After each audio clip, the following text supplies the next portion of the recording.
அனைவருக்கும் வணக்கம். இது தமிழம் மலையொலி. இன்று நம்ம பார்க்க போகிற தலைப்பு பேச போகிற செய்தி என்னென்னா, மதியானம் 1 மணி நிலவரப்படி நடந்து முடிந்த பாராளுமன்ற தேர்தலினுடைய வாக்கு சதவீதம், நாம் தமிழர் கட்சி பெற்ற வாக்கு சதவீதம் என்ன, தொகுதி வாரியாக என்ன மாதிரியான நிலவரங்கள், ஒட்டுமொத்த இந்தியாவில் பாரதிய ஜனதா கட்சியினுடைய அதாவது முன்னிலை நிலவரம் என்ன, காங்கிரஸினுடைய முன்னிலை நிலவரம் என்ன என்பது குறித்து தான் நம்ம பேச இருக்கிறோம். அந்த 18வது மக்களவை தொகுதிக்கான தேர்தல் முடிஞ்சு 2 மாதம் கழித்து இன்றைக்கி இந்த தேர்தல் திருவிழா என்று சொல்லக்கூடிய ஜனநாயக தேர்தல் திருவிழாவினுடைய முடிவு பகுதியில் நம்ம இருக்கிறோம். நிறைய நம்பிக்கைகள், இந்த ஜனநாயகத்தின் மீது நம்பிக்கை வைத்தவர்கள் அவர்கள் தேர்தலை சந்தித்தாங்க. ஜனநாயகத்தில் இருக்கின்ற சட்டத்திட்டங்களில் தனக்கு தகுந்த மாதிரியான சட்டத்திட்டங்களை மாற்றிக்கொள்வதற்கானவர்களும் இந்த களத்தில் நின்னாங்க. அதே போல் கடந்த காலத்தில் உள்ள தரவுகளின் அடிப்படையில் களத்தில் நின்னாங்க. நாம் தமிழர் கட்சியை பொறுத்தவரையிலையும் தமிழ்நாட்டில் 39 இடமும், புதுச்சேரியில் 1 இடமும், 40 இடங்கள்லையும் நாம் தமிழர் கட்சி தனித்து களத்தில் நின்னது. 20 ஆண்கள் 20 பெண்கள் என்று வாக்கு எண்ணிக்கை போய்கிட்டு இருக்கு. வாக்கு எண்ணிக்கையில் நாம் தமிழர் கட்சி 8 மணிக்கு தொடங்கினதிலிருந்து இப்பொழுது உள்ள, அதாவது 1 மணி வரையிலையும் நாம் தமிழர் கட்சியினுடைய வாக்கு நிலவரம் என்ன அப்படிங்கிறது தான் மிக முக்கியமானது. அதாவது பதிவான வாக்குகள், எண்ணப்பட்ட வாக்குகள், முடிவு அறிவிக்கப்பட்ட வாக்குகள், இதன் அடிப்படையில் வாக்கு சதவீதங்கள் போடுவாங்க.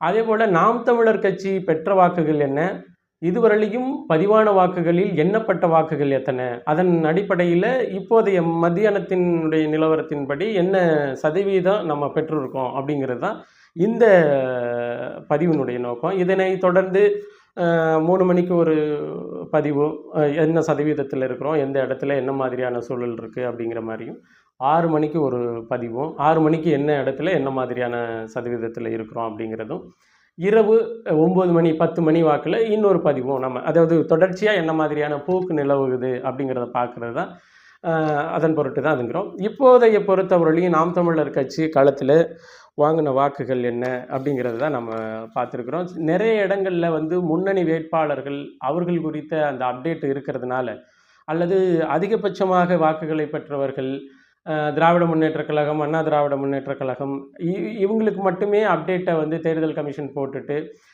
நாம் தமிழர் கட்சிக்கான அப்டேட்ஸை சில இடங்களில், இப்போ பார்த்திங்கன்னா கன்னியாகுமரியில் பொறுத்தவரையிலையும் மத்தியானம் 1 மணி வரலையும் பெரிய அப்டேட்ஸு போடவே இல்லை. அவங்க மற்ற கட்சிகளுக்கான அப்டேட்ஸ் எல்லாம் போட்டிருக்கிறாங்க, நாம் தமிழர் கட்சிக்கான அப்டேட்ஸ் போடலை. அதே போல் மத்திய சென்னை அது மாதிரியான இடங்களில் அப்டேட்ஸ் தவறுது, நாம் தமிழர் கட்சிக்கான அப்டேட்ஸு தவறுது. இப்போதைக்கு இந்திய அளவிலான அந்த நாம் தமிழர் கட்சிக்கான வாக்கு சதவீதங்களை அதனுடைய போக்கை பார்க்குவதற்கு முன்னாடி, மதியானம் 1 மணி நிலவரப்படி பாரதிய ஜனதா கட்சி 296 இடங்களில், பாரதிய ஜனதா கட்சியும் அந்த பாரதிய ஜனதா கட்சியினுடைய கூட்டணி கட்சிகளும் சேர்ந்து 296 இடங்களில் முன்னிலை வகிக்கிறது. ஒரே ஒரு இடத்துல சுயேட்சை, அதாவது அன்னபோஸ்டா வெற்றி பெற்றிருக்கிறாங்க. எதிர்த்து நின்ற காங்கிரஸ் தன்னுடைய ஆதரவு, அதாவது கடைசி நேரத்தில் தேர்தலில் போட்டியிடுறதுலேருந்து பின்வாங்கிக்கிட்டதுனால 296 இடங்களில் முன்னிலையில் இருக்கிறாங்க. ஒரு இடத்துல வெற்றின்னு காமிக்கிறாருங்க. அதே போல் காங்கிரஸ், அதாவது என்டிஏ கூட்டணி என்று சொல்லக்கூடிய பாரதிய ஜனதா, இந்தியா கூட்டணி என்று சொல்லக்கூடிய காங்கிரஸ் கட்சியும் 229 இடங்களில் முன்னிலை வகிக்கிறது அப்படிங்கிறது. தமிழகத்தை பொறுத்தவரையிலையும் இங்கே பாரதிய ஜனதா கட்சி தலைமையிலான ஒரு கூட்டணி, அமமுக, இன்னும் பாட்டாளி மக்கள் கட்சி அந்த கூட்டணியில் வருது. அதே போல் திராவிட முன்னேற்றக் கழகம் அதனுடைய கூட்டணி, அனைத்து இந்திய அண்ணா திராவிட முன்னேற்றக் கழகம் அதனுடைய கூட்டணி, நாம் தமிழர் கட்சி கூட்டணியற்று இருக்குது அப்படின்னு. இப்போ மொத்த 40 தொகுதியிலையும் முதல் இடத்துல பார்த்திங்கன்னா பாரதிய ஜனதா கட்சியை பொறுத்தவரையிலையும் ஒரே ஒரு இடத்துல அன்புமணி ராமதாஸ் அவங்களுடைய மனைவி சௌமியா அன்புமணி நின்ன இடத்துல முன்னிலையில் இருக்கிறாங்க. அதே போல் அண்ணா திராவிட முன்னேற்றக் கழகத்தினுடைய கூட்டணியாக இருக்கின்ற விருதுநகரில் விஜயகாந்த் அவர்களினுடைய மகன் அவர் முன்னிலையில் இருக்கிறார். கொஞ்சம் குறுகிய வாக்கு வித்தியாசத்தில் தான் முன்னிலையில் இருக்கிறாரு. நாம் தமிழர் கட்சியை பொறுத்தவரையிலையும் 9 இடங்களில், தமிழகம் முழுமைக்கும் 9 இடங்களில் 3வது இடத்துல நிற்கிது. அதன் பிறகு 4வது இடத்திற்கும் 3வது இடத்திற்குமான வாக்கு வித்தியாசத்தின் அளவு மிக குறைந்த அளவில் வாக்கு வித்தியாசத்தில் இருக்குது. இப்போ பார்த்தீங்கன்னா, மொத்தமாகவே நாம் தமிழர் கட்சி பெற்ற வாக்குகள்ல, அதாவது இந்த 40 தொகுதியிலயும் முதல் இடத்துல இருக்கிறது வந்து தென்காசி தொகுதி. உண்ம 1 மணியினுடைய நிலவரப்படி தான் நான் பேசுறேன். நீங்க மத்த இதெல்லாம் நீங்க அ நம்ம முடியும் பொழுது தான் தெரியும். 1 மணி னுடைய நிலவரத்தின்படி, தென்காசி தொகுதியில நாம் தமிழர் கட்சி பெற்ற வாக்குகள் வந்து 92,000 வாக்குகள். 92,335 வாக்குகள். இசை மதிவாணன், தம்பி இசை மதிவாணன் என்ற தொகுதி.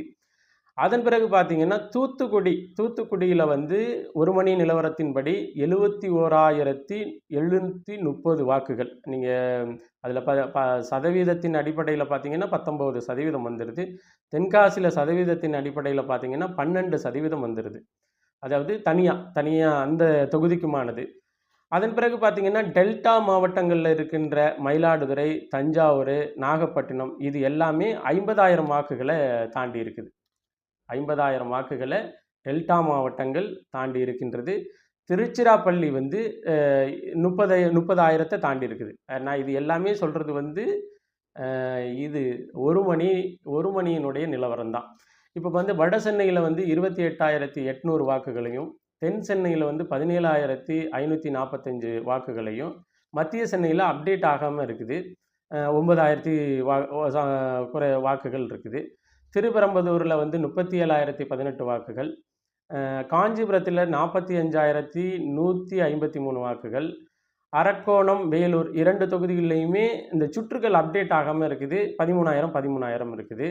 கிருஷ்ணகிரியில 18,000 வாக்குகள் இருக்குது. குறைந்த சுற்றுகள் தான் எண்ணப்பட்டிருக்குது.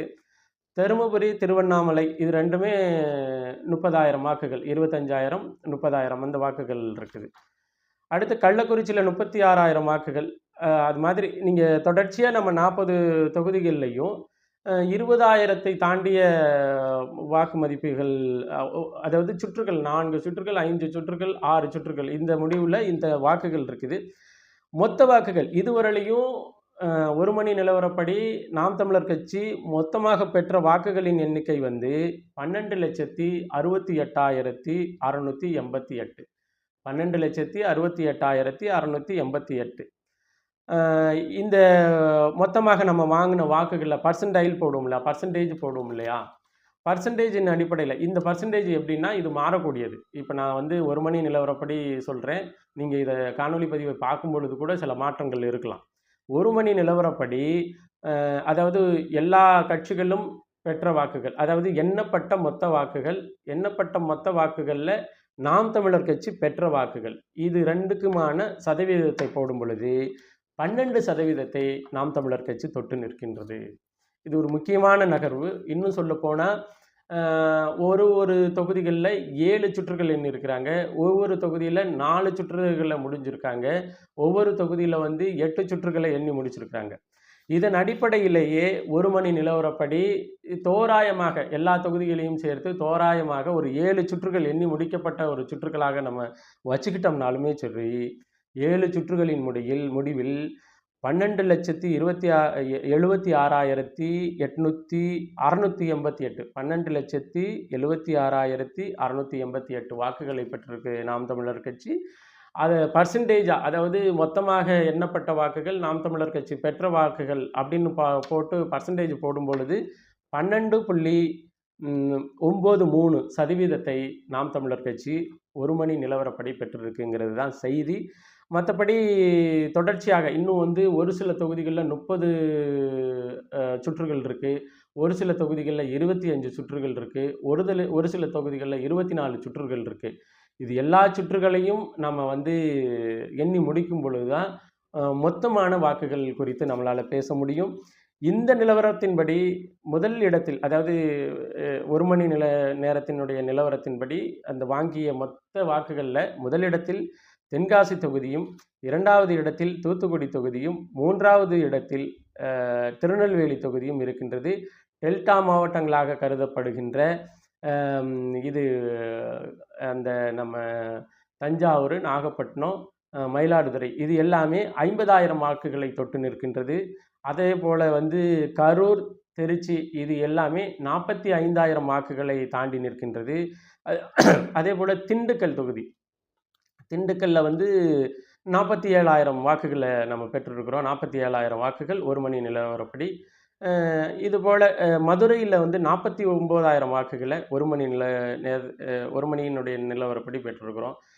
காஞ்சிபுரத்தில் 45,000 வாக்குகளை நம்ம 1 மணி நிலவரப்படி பெற்றிருக்கிறோம். அப்போ களத்தில் நம்ம தொடர்ந்து களப்பணி செய்ததற்கான அங்கீகாரம் ஒரு 12% வாக்குகளை 1 மணி நிலவரப்படி நம்ம பெற்றிருக்கிறோம். உறுதியாக இந்த சதவீதம் கூடுதலாக அடுத்தடுத்த சுற்றுகளில் அடுத்தடுத்த நிலைகளில் வந்து உயரும் என்பதை பதிவு செய்து அடுத்து 3 மணிக்கு நிலவரப்படி உள்ள காணொளி பதிவில் நம்ம என்ன அடுத்த அப்டேட் என்பதை பார்ப்போம். இந்த இந்த இந்த சுற்றுகளை தொடர்ந்து நீங்கள் கவனிக்க நமது தமிழம் மலையொலி 2வது பாகத்தை நீங்கள் வந்து உங்களை நீங்கள் அதில் இணைத்துக் கொள்ளுங்கள் என்பதை பதிவு செய்து அடுத்த சுற்று நிலவரத்தை அடுத்து 3 மணிக்கு பிறகு நாம் பார்ப்போம் என்று சொல்லி விடைபெறுகிறேன். நன்றி, வணக்கம்.